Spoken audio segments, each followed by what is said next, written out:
All right, joining us now for the first time here on In the Circle and D1 Softball, which is weird because throughout this past softball season, I talk to them almost every week. So it feels like nothing is not new, but it is new for them.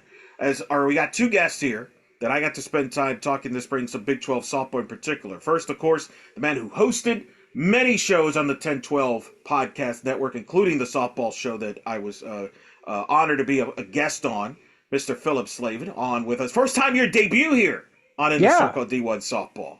I mean, all it took was one of the greatest, Big 12 transfer portal commitments of all time, That's or it. That's just all. transfer portal commitments, period, of all time to get me on here. So I expect to be back in another like 4 or 5 years. That seems about right. You decide to take the softball show off season. You take it off, whereas I keep going, and then news happens. That's the difference. So, and also joining us, you played, of course, Iowa State Cyclone favorite and standout Leah Nelson, making her debut here. How you doing? I'm doing well. Thanks so much for having me. I'm excited to have us all back together on one podcast. Well, now I've tried to get you on this podcast, but you've always been busy. So this is I'm glad you made time on your schedule for it. Course. I kid. Yes, as Phillip has mentioned, the big story that why we got both of you on because I thought of both of you as with one of the biggest stories really the offseason, the story of the offseason in college softball, and one of the most historic ever is NiJaree Canady going to Texas Tech and transferring. Phillip, I'll start with you. What was your reaction when you saw this be official on Wednesday when NiJaree announced it, and then the ESPN article and all the details that came out from it? There was rumors leading up to it and speculation, but when it became real, what went through your mind? I mean, it wasn't the most just surprising thing because, as you mentioned, there have been rumors. We've heard some things. You and I have talked. I've talked to oh my gosh! Now I'm going to shout out the Scarlet podcast, who you had one of the hosts on. Seen Scarlet, Shelby. Yes, yeah. They do a great job covering Texas Tech women's side. Sorry, Tortillas and Takes. That's our Texas Tech podcast. But like the rumors have been there, and I know that there are some who are like, "There's no way. How could Texas Tech pull this off?" And I'll be honest. I'll believe that she's not going to OU until she doesn't. But I would say the last few weeks, it really has started to feel like, okay, this might happen. So her committing to Texas Tech wasn't the most shocking thing. That doesn't make it not, you still just kind of sit here and go, Texas Tech softball, a program that has never made it past regionals in its entire program history, just pulled out arguably the biggest transfer portal player of the softball transfer portal era to Texas Tech. That is incredible. And it says a lot about a lot of things. It says a lot about why Jerry Glasgow committed to leaving Louisiana for a program like Texas Tech. It backs up a lot of Texas Tech has a lot more money than people realize. And it shows that there is a commitment. I forget the names of the donors who reportedly, according to ESPN, gave a bulk of the money to kind of make this happen. I mean, one of them is a Texas Tech softball alum. And so it shows a continued commitment to softball across the country. I think comments that Canady has made shows that is something that is important to her, is helping to grow the sport and helping to create opportunities like she has received. I think that again, it's not the most surprising thing because the rumor has been this is a possibility. But I think this just says a lot about a lot of different things with Jerry and softball as a whole and the Big 12 conference. And I like it. I know people who don't like NIL, I get it, whatever. She only did it for the money. Great. You would also do a lot of things for $1 million too. So let's not act like everyone's holier than thou art. And you wouldn't be loving this if it's your school. 99% of people who get mad about NIL are just mad because their school couldn't pull it off. I love everything about this. I'm a Big 12 fan. I'm an Oklahoma State fan at heart, but like, I love this. As someone who covers Big 12 softball, this is so much fun in a season that was already going to be interesting and exciting. Everything about this news is incredible and fun and exciting. And if you do love college softball and want to see some different things, this is what you're hopeful. Leah, what was your reaction? I mean, you guys saw my texts. I was holy, oh my gosh. I was like, I hope my boss isn't listening to this, but I literally was like looking up all the articles and everything at work while I was sitting at my desk. I was so excited. Again, like reiterating what Phil said. It just shows a lot. Like, obviously, I'm a huge Big 12 fan. I'm so jealous I'm not still playing. Like, I want to be struck out by the best college softball pitcher ever. Like, I want to experience that. And so it's just huge. Again, you would do a lot for $1 million. I know I would transfer somewhere for $1 million. I'm not gonna lie. And I'm stoked she's at Texas Tech. I always loved that program. I think it's gonna change softball, and yeah, I'm pumped. Yeah, it was fascinating to see as much details they gave in the article on ESPN.com, the details on this. And one of the things I kind of explained on the last podcast, I think for a lot of softball fans, this is new. The people that just follow softball, this is kind of new, foreign to them, and there's a lot of mixed emotions. But Phillip, you cover literally every Big 12 sport. So in other words, you cover every sport in college athletics, really. And you know this very well, but I keep bringing this up. The Big 12 is the most spent league as far as they spend the most money when it comes to NIL and on sports like basketball, for example. That has been proven there. So this is not as foreign to the other sports. Am I right, Phillip? Yeah, I do think part of it is the SEC has lots of money and they'll spend it in NIL, despite what, some coaches, Kirby, might say. Thank you, Dan Lanning, for that one. The Big Ten has lots of money. We all know that the power to have tons of money, and so they can spend all this money in NIL and get all this stuff. But when NIL started, this conversation was it should give opportunities for other programs. And the perception of the Big 12 is, well, they don't have a lot to spend. Big 12 doesn't have all this money. But you got to remember, it's not just about like the TV dollars. It's what kind of backing do you have? What kind of donors do you have? What kind of alumni do you have that have money that want to bankroll things? Kansas State's got a lot of money. Now, Kansas State doesn't have softball. It's a softball podcast. Texas Tech has a lot more money than you think. Texas Tech was already paying every single member of their softball program. And I know that most power conference teams are going to be doing that. But softball was already at Texas Tech. If I told you Texas Tech pays every single player on their softball roster, that might not be one of the first teams you would think of to say, yeah, that's a school that probably does that. This just goes to show you that in the Big 12, and I think across everything, but in the Big 12, football is obviously number one, always. Basketball is 1B, absolutely. Everyone wants to win at different things, and you're going to invest in opportunities to do so. Oklahoma State spends on softball because they're good and they want to continue to be good.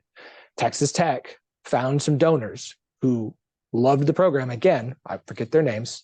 The wife was a softball alum from Texas Tech. Here's an opportunity to do something for the program I played for that could completely change the face of this program entirely. That's what you see in places like the Big 12 in sports outside of just football.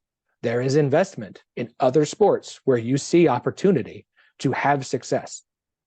I think the Pac-12 is called the Conference of Champions, right? Because it had all these different championships and all these sports. We're talking about Stanford here, as we're talking about, as the team that's got the most sports that win championships. They won the Directors Cup like every year for a millennium or something like that. There are more programs in the Big 12 that want to be good in a lot of things and not just football and basketball than you realize. It's why Baylor invests in women's basketball. It's why, like I said, Oklahoma State invests in softball. It's why you see programs that really invest heavily in baseball. And so it's never surprising to see a team or program invest in something outside of football. We're just not used to it from a place like Texas Tech, where there's not a place you would think of as far as success, but they're ready to have success. If they weren't, Jerry Glasgow wouldn't be in Lubbock right now. Tracy Sellers is who you're referring to, is the booster that was the former softball player at Texas Tech. She was a big part of. She's mentioned in that story on ESPN there with John Sellers, the Texas Tech boosters that made this happen on part of the Matador Club. Leah, you just played. You're young, so you caught sort of you've been a part of this transfer portal era. Now the NIL there, you caught some of this as you were wrapping up your career. I'm curious from a player's perspective, what's it like? And your reaction to that, the fact that it's public there now, how much she's going to make $1 million, is that something as a player you're excited for and fist pump? Is there some jealousy, resentment? Like what comes to your mind from a player's perspective when you're seeing this? From a player's perspective, there's definitely, I mean, yeah, I wish I was making $1 million, but there's definitely not any jealousy. I mean, this opens up the door for women's athletics like tremendously. Um, like we're investing in women's athletics. I think this is going to show a lot of other people that like in a lot of other programs and schools that they can, put their dollars in other places other than basketball and football, and they can start investing in some women's sports and they might see some, national championships coming out of it. I'm excited. I mean, she's an incredible player, a great person from what I've heard and from how I've watched her play. And so, and again, I love Texas Tech program. So I think this is really going to open the doors for women's athletics as a whole. I mean, we saw what investing in basketball did for, Iowa and LSU and basketball as a whole. And if that can happen to softball, I think a lot of people are going to be really excited. I want to say something real quick. I'm glad, and I'm surprised, but I'm really glad she was as forthcoming in that interview with ESPN. Shout out Eli Letterman, who actually at Oklahoma State writes for the Ocali, or worked for the Ocali. I am proud of her for being willing to let that number be out there, because it does what she says she wants, which is to help grow the sport and bring more attention to the sport. For Texas Tech, it's not just that they landed the biggest name player in softball, arguably. That number also brings so much attention to the sport and to Texas Tech that is what she's getting. I'm not going to compare anyone to Caitlin Clark because that's an unfair thing to do. Like we always like it. She's going to be the Caitlin Clark. We're going to use Caitlin Clark as a comp for everything, right? However, I understand the idea here of we have a player who is as good as she is, that is now making this kind of money, that is bringing awareness to Texas Tech. As a Big 12 fan, as a softball fan, that's awesome. As a Big 12 fan, that's good for the Big 12 too, because that means there's going to be more eyeballs on Texas Tech, which means there's going to be more eyeballs on Big 12 softball. And for a conference that has been underappreciated and kind of, well, it's OU and Texas and OSU and everybody else, and not getting, I think, enough credit for having to go through that 3-team gauntlet on an annual basis.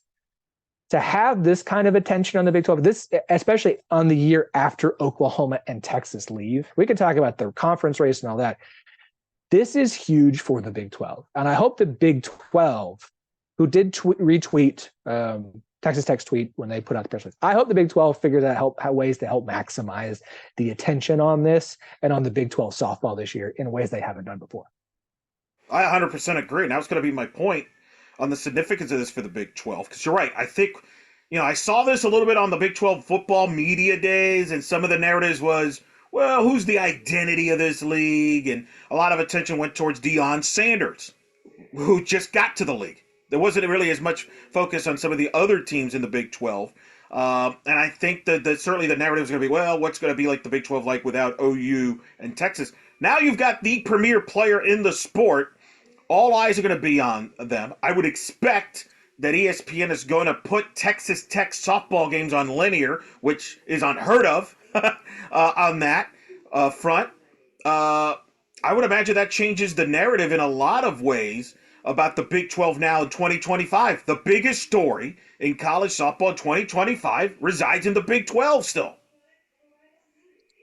It's awesome. It's incredible. And I don't know when Oklahoma State and Texas Tech are going to play, but they're going to play each other. I know that everyone's going to I think we don't know what the schedule is. Some interesting conversation about that. It sounds like everyone will probably play all but one team. I am going to promise you right now, OSU and Texas Tech will not be missing each other in the regular season this year. And I would be shocked if Oklahoma State, if ESPN does not put, if not one, but potentially all 3 games on linear, even if it's ESPNU, ESPN2, ESPN, those games are going to be on there, because that's going to be the matchup in the Big 12 this year is Texas Tech, Oklahoma State, because that's going to be the conversation for who wins this conference. And no shade at Baylor, who is going to be good again and brings back a ton, and no shade at Arizona, who should be healthy. But that Texas Tech Oklahoma State, that series is that it's probably gonna sell out. It'll be packed. It'll be incredible. It'll be must watch. I'm already like, I ain't a football season here yet. I'm already like, I'm getting the vapors over here. Well, Justin McLeod, my colleague at D1 Softball on the last podcast, said from what he's been told, and this has nothing to do with any of the transactions at Texas Tech. For people that don't know, schedules get made way in advance, but Texas Tech's first Big 12 series this year at home will be against Oklahoma State, from what he's heard. I just heard what I mean. Hello. Ooh. That's going to be wild. And they just announced season tickets at Texas Tech softball. This was prior to this. I can't imagine that's going to be through bonkers there. And let me ask you this, Leah. Do you think NiJaree Canady is going to be I think will bring attendance up in the league. If she's in town, you're going to go see her play. Am I right there, Leah? Kind of like teams went to see Oklahoma and Texas, and certainly they have different. People are going to come to see Canady because they have heard about what Phillip brings up. Hell, she's the one that just got the $1 million deal. She's the reigning national player of the year. I got to go see her play. Oh, she's the talk of the town. Everyone's going to, I know I am. I'm going to make trips to go see her. I want to see her in action. And I think having her in Lubbock, that'll bring the attendance up at their games. Everyone's going to want to see when she's playing the other schools in the Big 12, all their attendance is going to come up. It's going to be massive. It's great for the sport. It's great for Big 12. Yeah, I'm excited to see her live. I've never. And again, I'm jealous. I wish I could play against her. It'd be so exciting, but I'll have to live vicariously through Coach Pink and Iowa State. I don't know if how the experience he'll enjoy on this. Well, you're the first. I love your comment. Like, oh, I wish I could strike out against her. I've never heard a hitter say that. Hey. Except like people that faced Kat Osterman maybe back in the day, they're like, it was an honor to face her and strike out against her. It would be an honor. It would be an honor. Are you kidding? Okay. Just to even like face against her.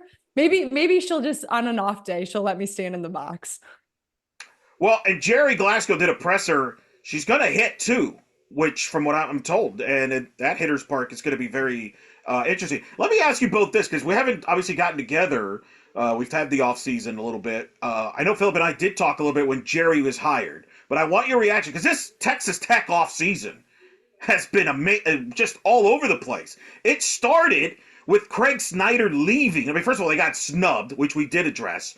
That's a whole other story. But then Craig Snyder leaves his position as head coach after 2 seasons to go to Tennessee to be an assistant. Him and his now wife are now on the Tennessee staff. And it's like, here we go again. Texas Tech can't keep a coach and commitment. Phillip, I know you commented on it. And what is this, just a bad look for Texas Tech and everything. I think from what I was told, that kind of woke up, I think, part of the boosters there at Texas Tech, like enough is enough. And then they landed the big fish in NiJaree Glasgow. So let me first start with if that, if Craig doesn't leave, with all due respect to Craig, and I like Craig, she's not coming to Texas Tech with Craig Snyder. Like she even mentioned in the article, she was impressed by NiJaree and all the players that followed him. What has been your reaction to this Texas Tech offseason and the NiJaree Glasgow arrival in particular? Starting with you, Lee. I want to start with you because I've not heard your thoughts on this from a Texas Tech offseason. Yeah, it's really impressive. You can obviously tell he's a great coach, and like reading the articles, players are following him. People want to be coached by NiJaree, and I think it's incredible. And like you said, if Snyder was still there, she's not going to Texas Tech. A coach makes a big difference on a team. It doesn't matter how good you are. If you have to go to practice every day, if you have to be coached by someone that's, that you can't really follow what they're putting down, or even like having a hard time respecting what they have to say, it's going to be hard to like want to put in the work and really try to lead a team to their first ever World Series. And so the coach makes all the difference here. And I think her going to Texas Tech is definitely going to help them, obviously, in the next season. But yeah, definitely great pickup with NiJaree. We talked a little bit about, Eric, you and I, like people's reaction to this move of why would he leave Louisiana, that is this perennial softball powerhouse, for a Texas Tech, as I mentioned, a program that's never gotten out of regionals, never made it past regionals. And we talked about the direction that sports are going. Being in a non-Power 4 program is really going to continue to limit you more and more and more and more. And he saw an opportunity. This also speaks to, it's not just that he saw an opportunity about what's coming. It's there is obviously, they knew this commitment was available. This not Kenady's commitment, but the financial commitment that the boosters have said, as you mentioned, this is enough. Like we need to have success. And to Texas Tech, I mean, to credit to Snyder, what he has done in his 2 years, you could feel that program continuing to build. One of the most exciting things, I know Canady is the exciting thing, and they brought in a number of transfers, both from Louisiana and other places. This freshman class coming in was a really, really highly rated class. This was his first big, very exciting. This is going to be, we're going to continue to build Texas Tech. From what I can tell, they haven't lost a single commit. They're all still coming. So this incredible class, on top of everything else you brought into the portal, this very highly talented freshman class is coming in for Jerry as well. At this point, if you're Texas Tech, you need to go send Tennessee and Craig Snyder like a fruit basket or a cookie cake and say thank you, because as you mentioned, like none of this is happening. That financial backing wasn't there with him there. And so him leaving was like, you know what? Thanks for all you've done. We really appreciate it. Thanks for leaving, because this wouldn't have been possible without that. Very true. Very true. Very fair on that. Leah, I'm going to put you in the shoes of a current Texas Tech player. Either they have just come in, or maybe they've been there, or they're coming in, and now you just realize she's my teammate. Does that what goes through your mind there? Does that automatically get you more fired up? Are you working, maybe your off season goes up a different level here? Because now, maybe before she arrives, you're thinking, hey, we got a shot to make the regionals, and this, and we'll get into this in a moment. The expectations now have changed. So as a player, now that you get this news with she's being your teammate, Miss Kennedy there, as I like to call her, what goes through your mind as a teammate now if you were in those shoes? Oh, I'm texting her right away. I'm getting so excited for her to come on campus, and I'm going to pick her brain about every little thing. Again, if I'm a Texas Tech player, I've never been where she's been. I've never been to regionals, and I've never been to the World Series. I want to pick her brain, figure out what it feels like, and see how she works. And I'm going to follow in her footsteps everywhere she goes. I'm following her to the cages. I'm following her to practice. I'm figuring out how she's been so successful, and I'm going to try to replicate that. And I'm going to hope that all of my teammates follow along, so that then they are doing the same thing. So then she's not the only one that's, pulling us along. It's a whole team effort. Everyone's on the same level. Everyone's so successful. And I mean, you see that in these big names like Oklahoma State, because everyone's on the same page. And so I'm learning from her. I'm getting pumped. I'm getting excited. I'm getting riled up. And I know we're going to have like the best season ever. And it's going to be so exciting and fun. All right. You mentioned, Phillip, Big 12, take advantage of this. Get her games on, whatever you got to do, market. What would you do if you're Texas Tech and the Big 12? How do you take advantage of this? If Brett Yormark just calls you, Phillip, and says, "Listen, don't ask me about any other thing. I'm just calling you for your advice. We've got this superstar softball player in our league. What should we do as a league?" Or if somebody at Texas Tech marketing calls you and says, "What should we do with her?" What would you want them to do? Well, first off, I'm talking to ESPN and I'm talking to Fox, and I'm asking how many Texas Tech games can we get on linear? I don't care if it's FS1, ESPNU, like non-ESPN plus streaming stuff. How many games can I get on a cable channel that anyone can watch? I want these games on there. I want people to be able to watch Texas Tech and watch her. Then I'm hiring a documentary crew to follow her and this team around all season. And I want a weekly show that drops the following week. We've seen this kind of stuff. Football teams have done this a lot. We've seen this kind of thing during football season where they go through the week, they record it, and they drop an episode the following like Wednesday. I want it for the softball team. I want to be following her around because people, you continue to build the momentum and the excitement about this. Give people more access. Because again, more access is a good thing. Access allows more people to become invested in things. People are going to be invested in the sport, especially Texas Tech fans. And I think Texas Tech fans are going to latch onto this quickly. Any good fan base, and Texas Tech is a good fan base, is going to latch on to something exciting about your school. Whether you like softball or cared about softball or not, you're going to latch on to this. Lots of people are going to want to follow this and make that available and make it easy to watch. Don't hide it on ESPN Plus where you've got to scroll through 18 different things and do a search to Texas Tech where grandma's having to call you and figure out because she wants to see that thing with that new girl from Stanford. No. Make this easy to find, but I'm gonna provide access. I'm gonna put that out there. I want Fox and ESPN to make sure there's games on.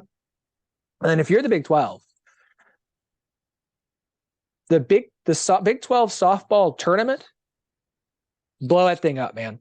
Make it the biggest one you've ever had because it's wide open. It is wide open this year, and she's going to be in Oklahoma City, and you can come to Oklahoma City and watch her and every other team play. Like, if you haven't been able to go to Lubbock or she didn't come to Stillwater, so hey, guess what? Come to Oklahoma City. All these teams are going to be here. You can come watch her play. Make that tournament, that conference tournament, an absolute must attend. Everybody wants to have their media there. Those games for her, like, provide access to her and to this team because it's going to pay dividends for the entire conference across the board. Let's talk on the field. I'm first going to ask you both this. What, based on the offseason prior to her announcement, where did you have Texas Tech in the pecking order of the Big 12 going into the season with Jerry, what he had already gotten? But let's just say you didn't know Canady, all right? Where did you have them prior to the announcement, and where do you have them now as a result? I had middle of the pack where I usually have them. Middle to no, I'd say middle of the pack. Now I've got them number 1. Let's go. They're going all the way. Number 1 over Let's Oklahoma go. State. Wow. You know how I feel about Oklahoma State, Phillip and Eric. That's strong. That's strong. That's bold. And I made some pretty bold, some bold things. Before our last podcast, and they were all wrong. So let's see how this one rolls out. I don't think you'll be held accountable, Leah, so don't worry. Look, Oklahoma State was the favorite. And then you kind of had Baylor behind them, I thought, in that second spot with what they had brought in through the portal. They did a good job. Lily Walker from Duke and Taria Coleman from Houston. Plus they're bringing back Shaylin Govan, and they're bringing back Casey West, and they're bringing back Dariana Orme. So like Baylor right there felt like number 2, and then Arizona was kind of there with them, especially being potentially healthy. So it was like OSU 1, Baylor, Arizona there. And then I believed, because I have so many questions about UCF and their losses and Kansas and their losses and what does Utah look like, and is Arizona State going to get things figured out, that Texas Tech, with hiring Jerry and what he was going to bring in, I felt comfortable kind of them in that 4th spot, right? So you'd have your top 3, then you'd have Texas Tech there kind of maybe trying to fight for that. Maybe they could get to 2nd place, 3rd place. Lee, I'm not as bold as you to say that I'm putting them 1, but it is an OSU Texas Tech race. Let's go. I almost kind of wish that series was later in the season so you could build up to it. To do it so early, kind of like there's a little bit of anticlimactic to it, like whoever wins it. It is going to make it an interesting race down the stretch, whoever actually wins that series. But like it does feel like it's a Texas Tech OSU. Who's going to do this? Who's going to win that tie? And honestly, it really could come down to whoever wins that series wins the tiebreaker, and that's where you're sitting here looking. But I think it's those two, which is, it only puts more pressure on Arizona and Baylor, because now it's not just OSU you got to look at that. It's Texas Tech and Kennedy that you've got to look at that. Because after that foursome, like I said, Willis has gone at UCF. They lost a lot of seniors. There's a lot of question marks there. Arizona State's still trying to get things figured out. Can they be healthy? I don't know what to expect from Utah in year 1. And there's a lot of question marks around the league about what the rest of the conference is going to look like. I feel comfortable with those top 4. And I feel very comfortable with OSU, Texas Tech battling for that top spot this year. And I think, to expand on that, would you say Oklahoma State, Texas Tech are hosting possibilities here? Are we that bold? I mean, top 2, I still like, if you're finishing top 2 in the Big 12, and I expect, knowing Jerry and his track record, Texas Tech will play a very good non-conference schedule. Probably better than they have in maybe ever, recent times anyway. And Oak State, I think, will be a top 8 team in the preseason, if not top 5, based on what they've added. I would still have Oak State 1, just because what they have returning and what they've added, and the respect I have for Kenny Gajewski and what they're some tremendously talented. But I can't disagree about Texas Tech in that 2 to 4 range. Baylor, you bring up some good points. I had Arizona ahead of Baylor, but it's kind of flip of a coin. I think those are your top 4. I think UCF's very young, to your point. They got to prove some things. They're probably going to be more athletic, but they lose it in experience. So that's kind of, you don't know how to contrast that. But I think Texas Tech hosting possibilities, that's another first. Is that on the table this year, Phillip? Forget hosting. The goal with Kennedy should be top 8 seed. Like, if you're going to have that kind of player, that somebody said something on Twitter about like one pitcher doesn't make a difference. And I was like, sure. Yes, it does. And it does when it's her. It does when you're that kind of pitcher. And also, come on now. Like, tell me you don't watch softball without telling me you don't watch softball if you think one pitcher doesn't make a difference. Okay. The impact that she should have on this program with what he's brought in. And look, Texas Tech has lost a lot. There have 11 players have entered the transfer portal from Texas Tech. Okay, I'm not going to act like losing Kaylee Wyckoff doesn't impact. I'm not going to act like losing Sage Hoover and Jenna Lord and the rest of 11 transfers out isn't going to have an impact. They brought 1, 2, 3, 4, 5, 6, 7, 8, 9 in now. I've got a transfer portal. I had to write this all into Google Sheets so I can keep track of all the movements. They lost a lot. They're bringing a lot new in. You're going to have to figure some things out. But the goal for Texas Tech is, again, she got Stanford. Stanford, before she got there, had been to 2 Women's College World Series in program history. She got them there the last 2 years. She did. Like the roster as a whole, I get all that. They got there in large part because of her. So your goal at Texas Tech this year is not make the postseason. It's be a top 8 seed and go to Oklahoma City. That's the goal. And if they build the schedule that you need to be able to earn a top 8 seed, as you have continued to point out, and as I feel strongly that they need to do, like, I think that they will have enough talent on that roster with what all Jerry has brought in, the young talented class that is coming in. You would expect a couple of those players to be good. And I fully expect Jerry to be able to develop these players. Like, he has proven an ability to do that in his time in Louisiana of developing talented players. He's going to get the players on Texas Tech roster to continue to develop and get better. And he's going to bring in a freshman class that can do that. Like, the goal is top 8. Now, am I going to pick them to go top 8? And it's so hard to do, and it's so hard to know right now. But if I'm Texas Tech, that's the goal. So yes, absolutely. Both schools should be hosting. And maybe this is the year we finally get Baylor hosting, because it's felt like they've been right there on the edge like 2 years in a row. Maybe this is finally the year where they stay healthy and go back and get to host. Yeah, they got to stay healthy. I mean, I was right there. I covered that Super Regional against Florida. They're one swing away from getting to the World Series with that group there. Leah, do you agree with Phillip? What's the ceiling on Texas Tech do you have for them? You know I love bold statements. They're definitely they're definitely hosting, and I agree. Like, their goal now is not just to host, but be a top 8 seed. But I think that's gonna still kind of be a challenge, because you have some girls on the team that they probably have never even fathomed or even thought that would be an opportunity for them at Texas Tech. And so it's going to be hard to kind of change everyone's mental mindsets and get them to be like, no, we're not just going to win Big 12s, go to regionals, host. We're making it to the World Series and we're going to compete. And so it's exciting. Like, I'm pumped. I'm excited for Texas Tech, and I don't even know any of these girls. No, and you're volunteering to strike out. You should go to. I'll tell Jerry that Leah Nelson is volunteering to go to Lubbock and just be at the plate, strike out against NiJaree Canady. Yeah, he's gonna be like, who? I don't know about that. We'll let you go both on this.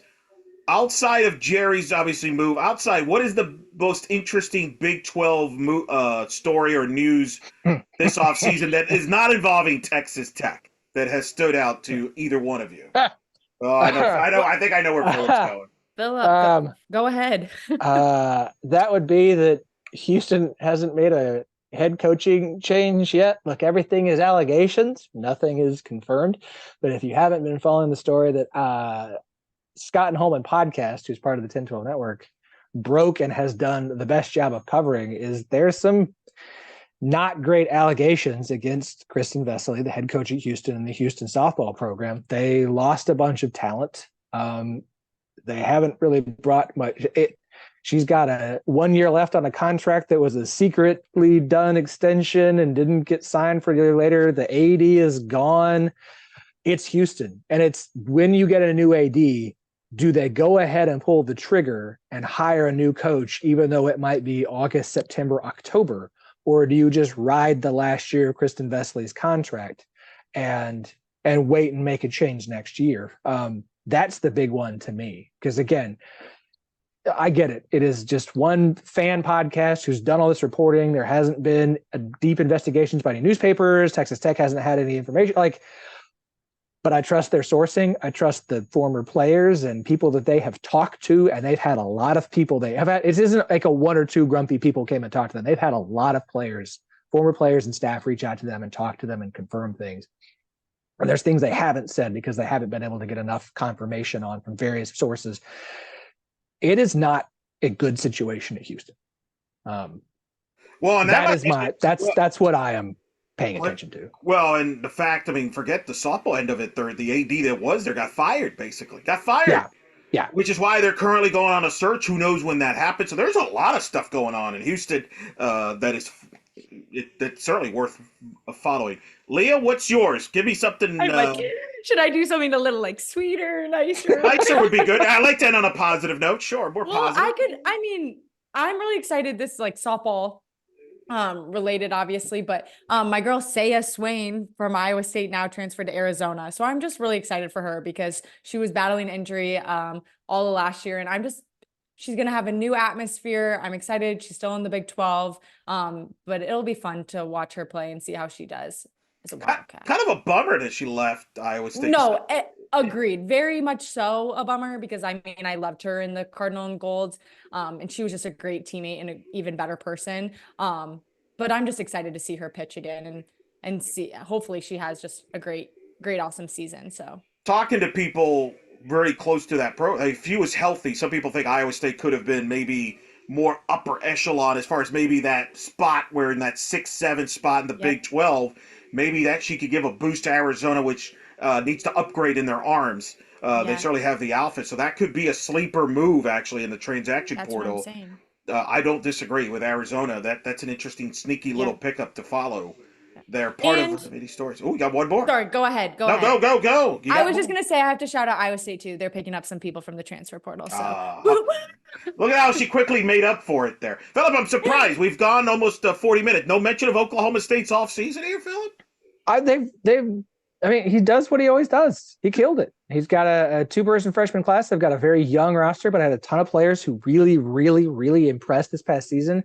You only lost 2 to the transfer portal, and you're bringing in 5 that, look, you bring in outside of Canady, arguably the next 2 best transfer portal pitchers in Ruby Malin and Riley Crandall in. You bring in Amanda Hasler from NC State, Megan Delgadillo, I'm going to get that right at some point, from Cal State Fullerton.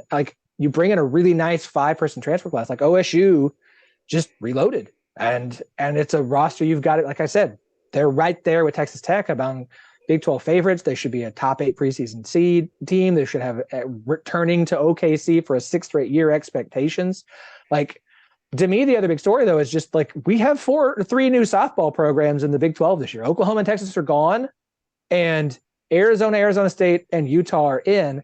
And the Big 12 added softball has arguably never been deeper now than it before. Maybe not since Missouri and Nebraska and A&M left. And it's never been more wide open. I understand with Texas Tech and OSU, those are going to be the favorites, but it still feels like a way more wide open conference, both regular season and the tournament, than it has in a long time, as long as OU has been as dominant as OU has been. No, that's true. And that's a great point about the 3 new members. Which of the 3 members are you most intrigued to see in the Big 12 in year 1? Which one intrigues you the most of the 3? Arizona. Because I think they're going to come in, and I know we're talking about them as a behind OSU and Texas Tech, but that they're still a contender in this conference, especially if they're not dealing with the injuries to their pitching staff like they dealt with last year, and they still made it to super regionals. So that is a talented team. that should come in and immediately compete. And I think we'll do OSU and Texas Tech are going to be the storyline. Arizona's going to do more damage than I think we are giving them credit to, in my opinion, heading into the year. Yeah, I have a feeling Kalen Lowe might like that too. Might use that as a chip on the shoulder there. Leah, who's of the three? Which one is intriguing you the most? I would agree, Arizona. I think, Yeah. I mean, the fact that they made regionals last year and they battled through some injuries, it's impressive. And I don't know. It's one of And the great. Saya's on the team. And it's the brand, right? It's the brand. Like Yeah. everybody grew up in Everyone Arizona. knows. Everybody Mhm. knows. So should be fun. Well, this was fun. This was a good reunion. It was a fun reunion. Phillip, tell the audience because you're doing like 100 podcasts. I feel like. So I hear your voice almost every day. I feel like in some variety. But just tell the audience where they can find you and what and all the stuff because you obviously you do cover all. When I mean all, you literally cover just about everything when it comes to Big 12 athletics in every sport. Not as much as I would love to, but that's what comes when you're almost 40 and you have 3 kids, 5 and under. I'm the host of the 10-12 podcast. It's TE in the number 12, the word podcast. We love every team and every sport in the Big 12 conference. We cover the conference as a whole. We are the flagship show of the 10-12 network. We are a collection of podcasts who cover the various teams in the conference. We'll have some spoilers. We've got some new podcasts or new shows we're going to be adding here in the next few weeks to cover some of the incoming schools. So that's going to be some big announcement. You can find everything there at 1012network.com, TE in the number 12, the word network.com. Go check out. If you're a fan of the Big 12 team, go check out the show. If you haven't yet, come check us out. We're on a little bit of a hiatus. I had to take a little bit of break after doing 5 live nights in a row last week or a couple weeks ago. So we're on a little bit of a break till August, but there's plenty of content for you to go back and listen to that'll keep you busy until football season kicks off. Oh, I like that. That's good. I like the tease too. Now got me intrigued on the shows you're adding there. Leah, what do you got going on? Life after college, not doing a whole lot. Wow, what a great endorsement. You can, Oh boy. You can follow me on Twitter at Leah without an H CJ12. So Leah No. CJ. Oh no, Leah CJ21. You follow Leah on TikTok Oh yeah. because Yes. her and her family. That's where you follow Yeah, Leah that's is on right. TikTok. All my family has gone viral because of me. So what you're saying is, if I need to go on vacation, you might be available to fill in with Victor on the show and co-host. Yeah, basically, if it's outside of my work schedule, which it probably. Oh, there we go. is. I knew it. Works. I've heard that one already. All right. Well, I'm happy you made time this time. Thank you. We don't call her the trash talk queen of the 10-12 network for nothing. Very true. This is very true.